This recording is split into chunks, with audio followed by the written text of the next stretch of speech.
different companies. To put the order in context from a total industry perspective, looking at the markets, technological changes in rural America. So we'll roll through a few questions for all of you and for each of you. And we have some microphones set up at the front of the room up here. What I'd like to do is leave some time off at the end for questions from the audience. So the first question will go down the line with Jeff, Joe, and Steve. Any initial or opening thoughts on the recent order? And to kind of frame out that question, if you had a few minutes alone with an FCC commissioner or the chairman, what would you say to him or her? And would that differ, and if so, how, from what you might tell one of your client companies? Jeff? Well, what I'd like to start off saying, I wouldn't be able to share here with this group here today, but we'll edit those comments a little bit and share that there's still a compelling public policy reason to support infrastructure deployment in rural America. And I think that it would be fairly easy to build a case in a short amount of time talking to them to share that some of the aspects of their order fall short of that. But the one thing I would stress, if I had a couple minutes with the chairman or the two current commissioners or the two incoming commissioners, would be that we will continue to have challenges in this public policy arena until we're able to increase the contribution base and address the contribution reform mechanism issues. Because at this point, some of the things that the Commission has done are logical, not necessarily what we would like to see, but logical in the context of a fixed fund. And where they have a cap on that fund, they have to find a way to allocate the dollars that are available to a demand that's higher than the capacity of that fund. Joe? Thank you. Happy Valentine's Day, everyone. My conversations with the FCC would be probably somewhat similar to what Jeff has said, but I'd like to point out to the FCC that the industry gets it, and that we understand the fundamental reform and the overall federal broadband policy objectives. And we understand the transition of support ultimately from fixed voice service to full broadband support as long-term policy objectives. And the rural industry has took on the last two fundamental resets or restarts, if you will, within the industry. And in fact, many of the rural companies in this room embraced the competitive policies out of the 1996 Telecom Act and made hay with it. You've been very successful in taking advantage of some of those opportunities. However, the current reforms are much more punitive than we've seen in the past.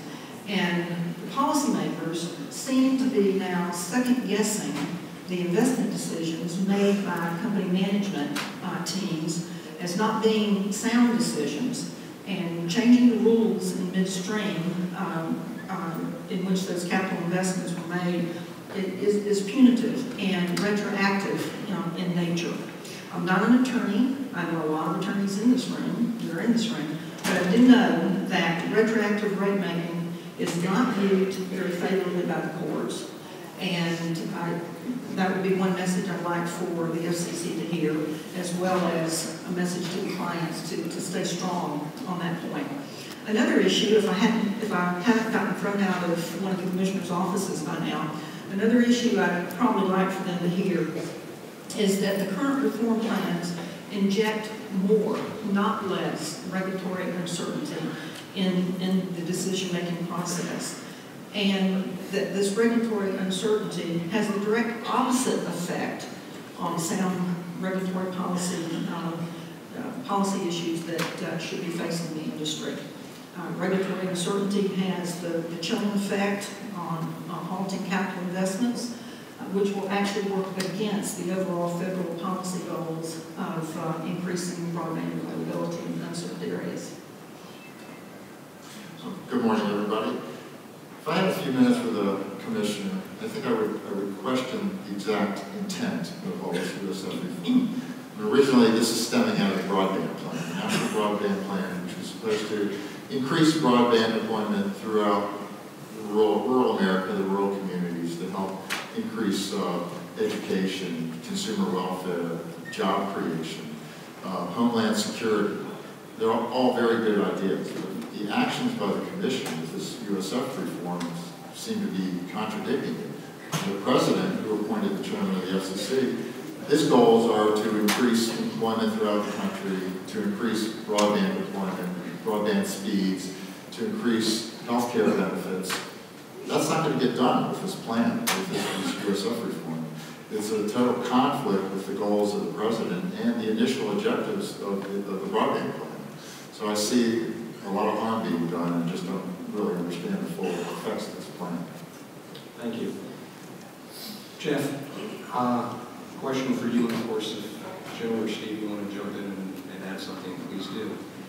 During the rulemaking process, the FCC was very clear to the industry that they wanted some sort of a consensus or collaborative effort to go forward. And the small carriers got together with the mid-sized carriers and the large carriers, put together a consensus framework, brought that to the FCC. And when the order was released, it was difficult to see how the order matched up with that consensus framework. So I have two questions for you. First, do you think that that outcome may tend to encourage or discourage future industry efforts in that regard, where you've got sectors of the industry coming together? And then setting aside that theoretical issue, from a practical perspective, in months ahead, is this a time where you see the sectors of the industry huddling amongst themselves to fight their own battles, or do you see this as a time when the industry has to renew that effort to come together? Well, I would agree with you that it's certainly difficult to see how the blueprint that was developed within the various aspects of the industry. There's very little evidence that that is in the order that was put forth, no question there. In terms of whether it encourages or discourages, it probably does both. You know, the natural reaction is to be frustrated with all the work that was put in, but if you look at the alternatives, you have to almost look at it on an absolute versus a relative basis. On an absolute basis, there were some aspects of that order that were poor public policy. But on a relative basis, having been involved in those discussions and having been involved in the process, there were many things that don't necessarily make the public eye that progress was made. And one example would be some of the work that was done in the last couple of weeks by Mike and Josh and some of the folks within the association group that talked directly to the FCC staff. In the area of unsubsidized competitors, there was a lot of progress made there, and that definition was a lot better than it could have been. So in terms of a relative scale, some progress was made. Do we see a direct benefit today of all that work? Not in the order. So that's a challenge we face, to take a positive and proactive and prospective role going forward.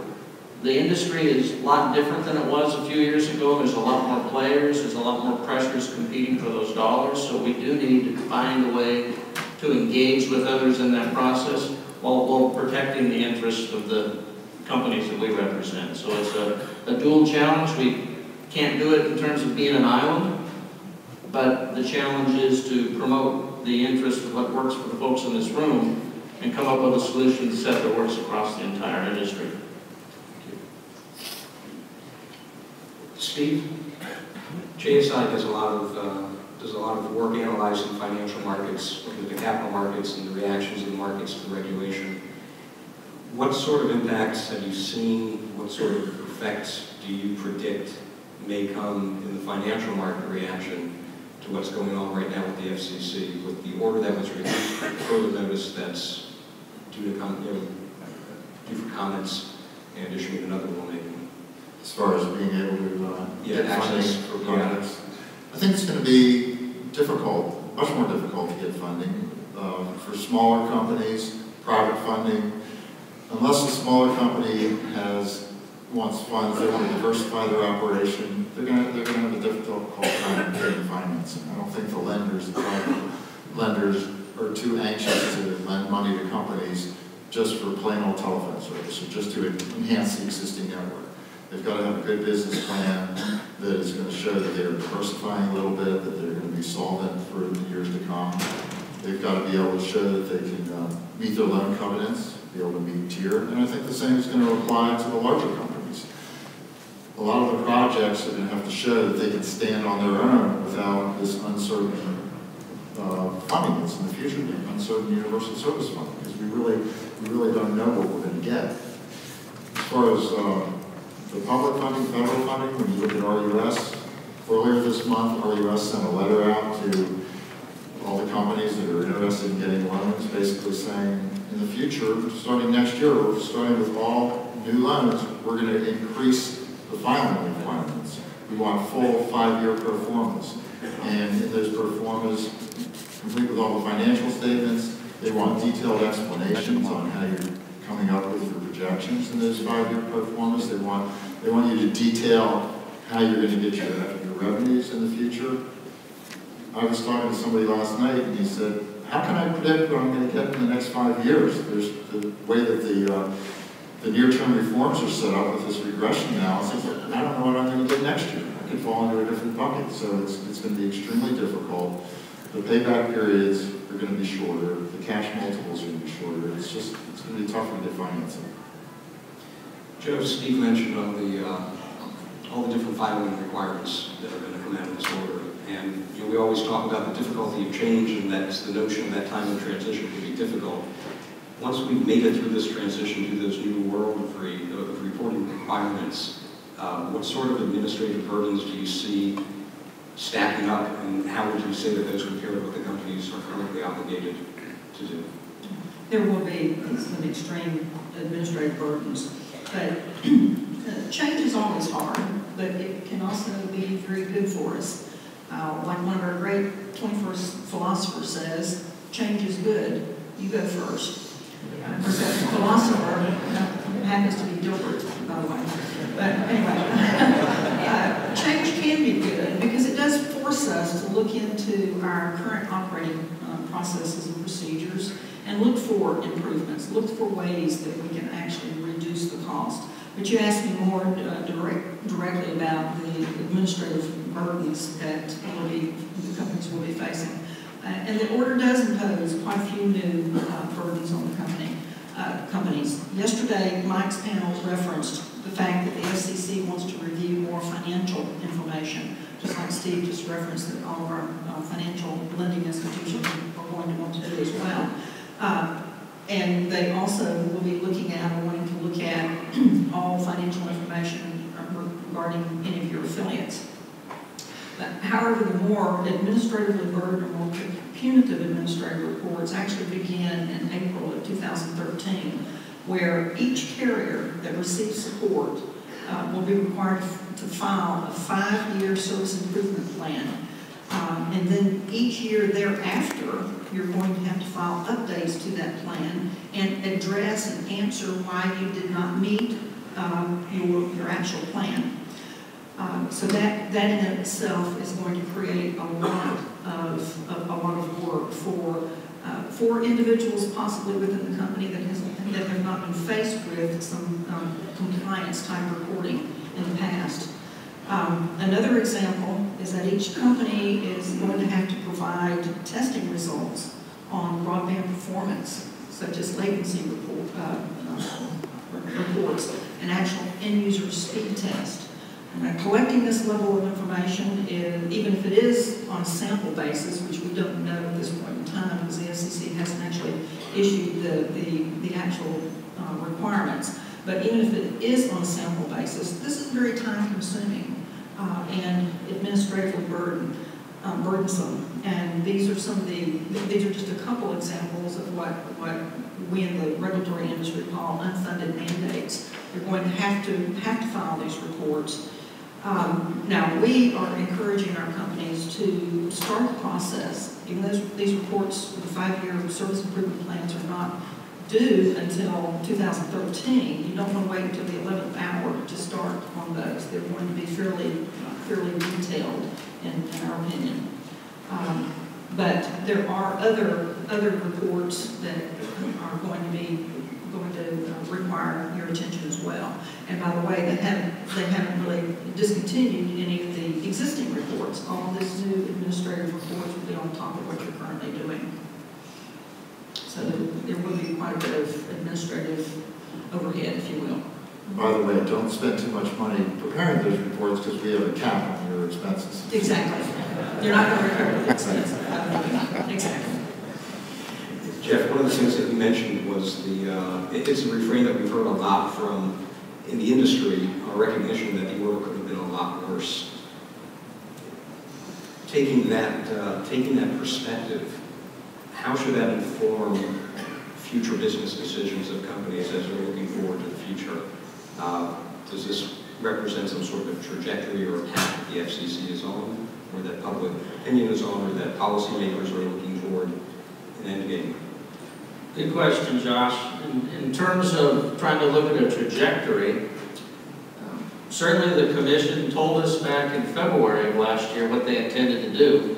And despite a tremendous amount of effort from a lot of people, not only the small company community here, but the large company community as well, very few of those groups received what they had offered as a solution set. So there's certainly a reason to be concerned. There's certainly a reason to take a look at that. Part of the answer for me came when I was waiting to go into a ex parte meeting on the 5th floor of the Commission. In a lot of places where you have a kind of a waiting room area, you see magazines or the like, and I was intrigued by the book that was sitting there, The 10 Commandments of Regulation. And the 5th commandment of regulation was that regulation should frustrate and exasperate all those regulated. And once I read that, I understood their plan.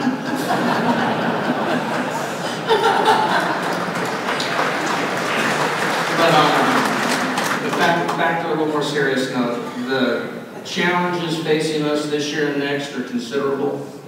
I think the work that has been done to this point provides a foundation. I spent a lot of time telling people to continue on that course, that we've got to continue the fight.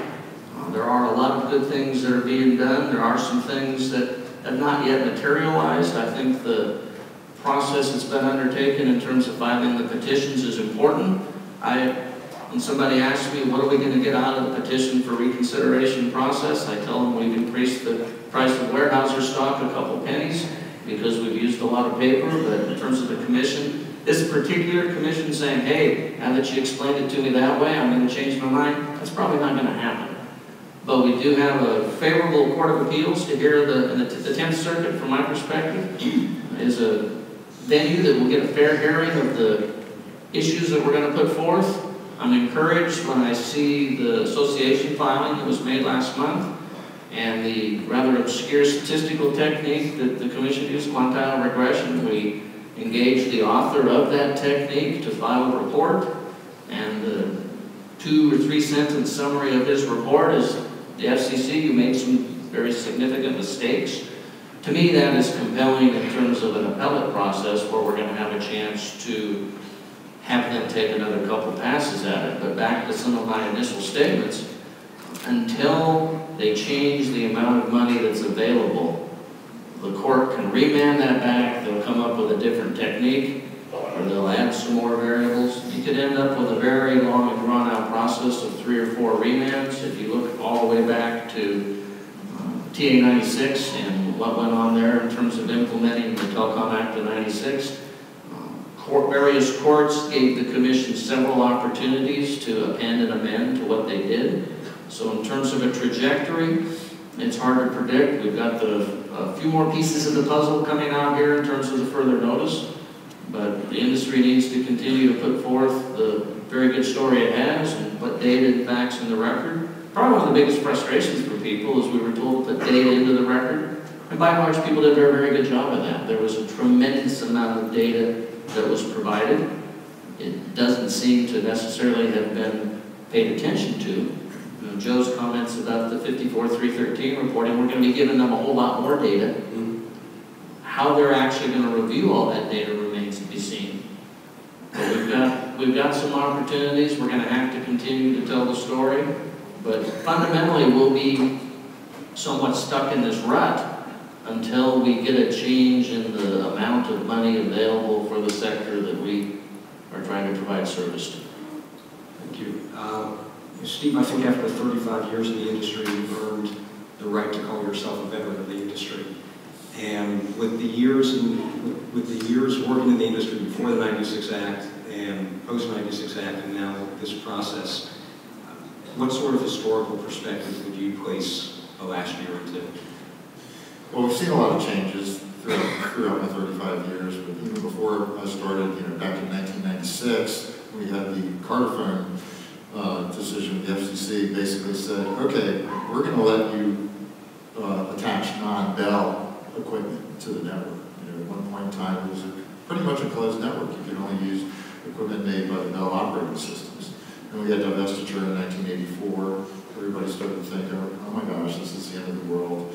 Now we're stopping. We're no longer going to have pooling on the state side. Our revenue streams are going to be seriously impacted and affected.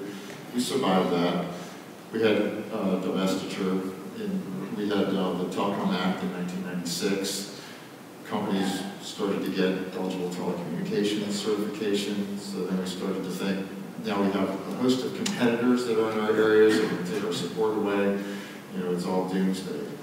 So we've had all these different events come up. Now we've got telecom reform, and we just need to take a look at it. Is telecom reform a logical progression in these series of events that we've seen? I think it is. I think technology has been mandating some type of reform that we're going to have. But the theory is, yes, there should be some reform. The application, the way the FCC is going about it, seems to be very detrimental. It's just the way that they have set up these near-term reforms, they're not allowing companies to properly plan. You can't do a 5-year business plan with the quantile regression analysis that's set up.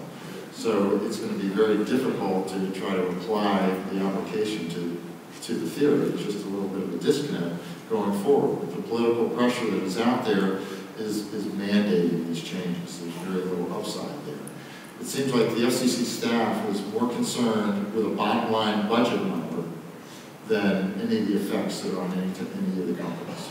Every time we go in there and we have a meeting with them and explain the detrimental effects, they're not very interested in making changes to any of these near-term reforms because it's going to affect the overall bottom line. So those are some of the challenges that we're facing.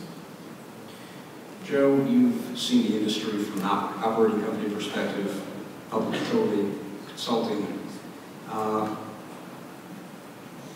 From the, with all that time in the industry, from all those different perspectives, working with rural companies in rural America, what sort of changes have you seen in the communities, and what sort of impacts do you see occurring and could predict? Well, my comments will be similar to what Steve is saying. We have seen numerous changes within the industry, and it seems over about every 10 years or so we have this resetting of the industry. And quite frankly, the rural companies have always taken advantage of the opportunities and done very well with some of the opportunities presented. Now, as far as your local areas, I'm speaking to the choir when I say this, but the overall demographics of the rural areas are by far a significant risk for the companies for two reasons. You're facing an aging population, and again, you know this, but you are facing the aging population, and the young folks are beginning to leave the areas for what they perceive as bigger and better opportunities. And then it goes obviously without saying that it costs a lot to serve and provide services with the long loops that you're looking at. And then on top of that, you're facing the wireless competition and even some cable competition, which creates the erosion of your access lines. But and I think we saw yesterday with the keynote speaker some of the astronomical growth that is going to occur or has occurred already in the mobile broadband markets. And depending on what reports you read, the last one I read was pointing out that 92% of consumers have a wireless service today. And then obviously most of those, and probably everyone in this room, has a texting or a broadband package to go along with it. And 30% of those wireless consumers are adults with wireless only service. Every one of us probably know several people that have actually cut the cord. And then of those, 45% of those consumers are between the ages of 18 and 24.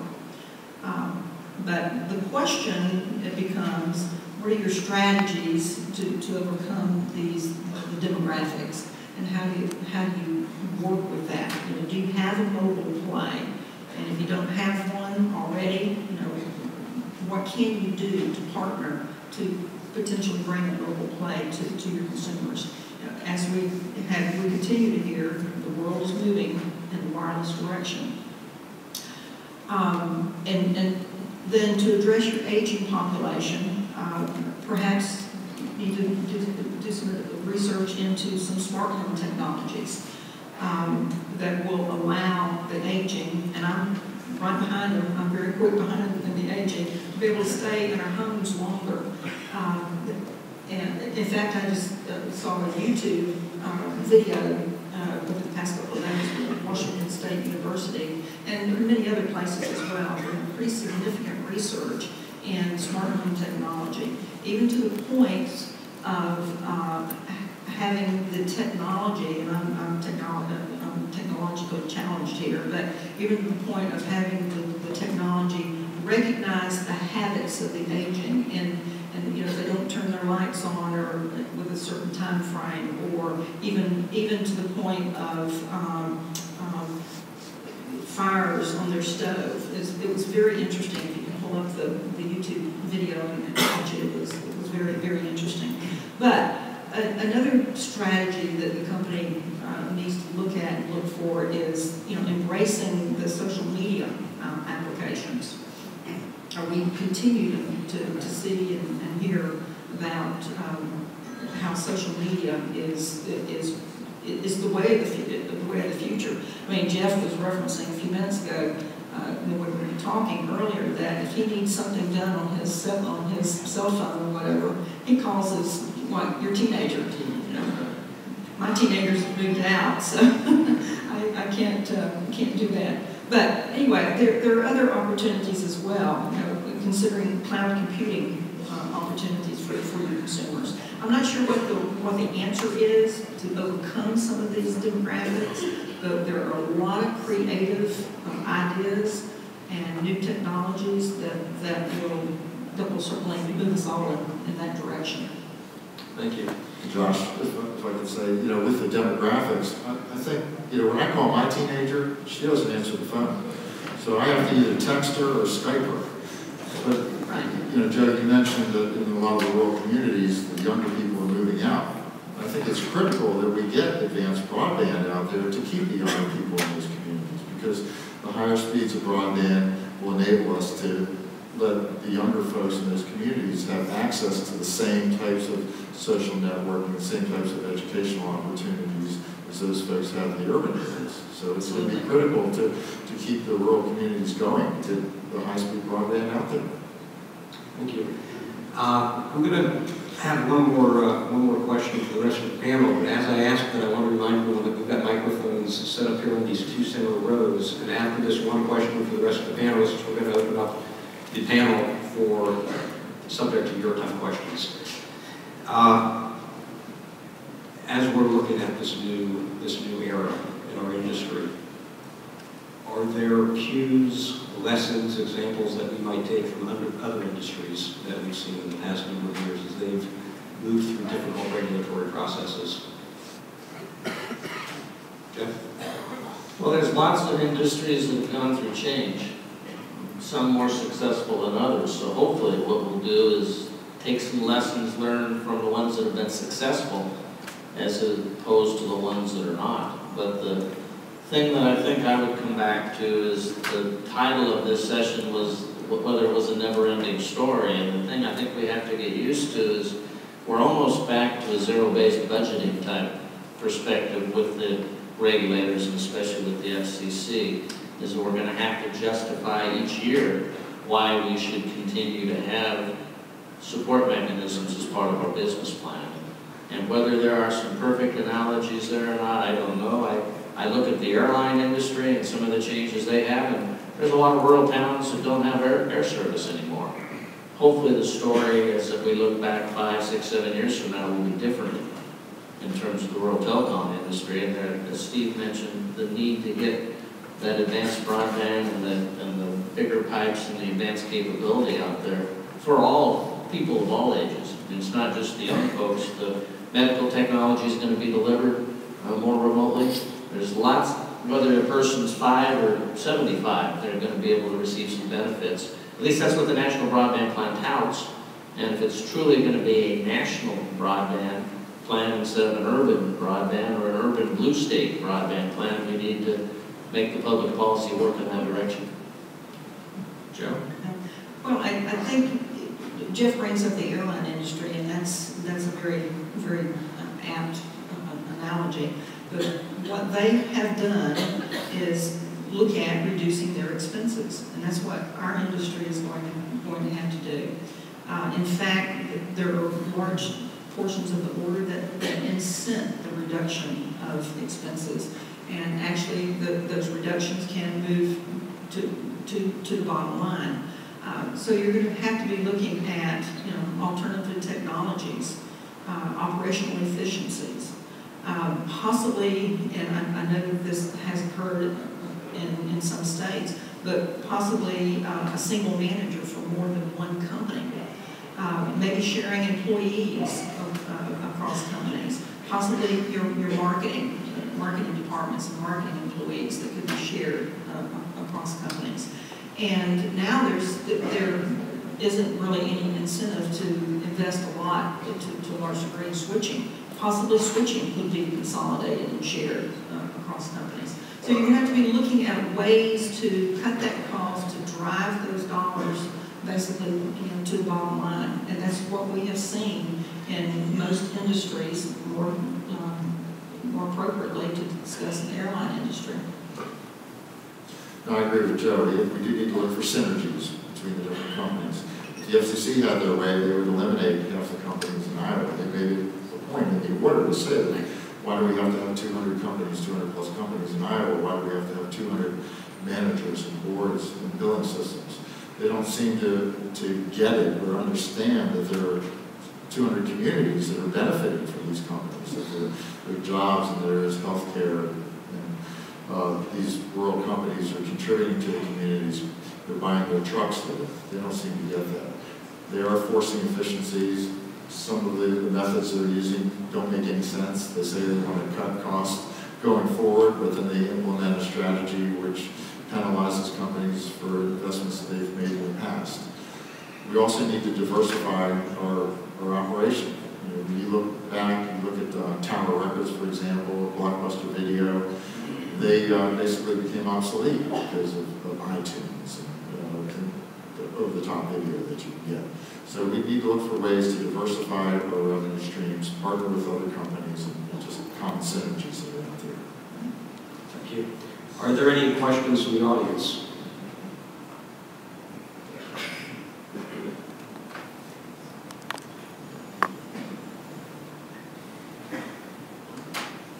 I guess I'll end up with a question. My name is Larry Severe. I'm with Rural Telephone Service Company in western Kansas. I'll end up with a question, but I want to rant for a little bit if I can. I'm glad to hear that you all agree that there's some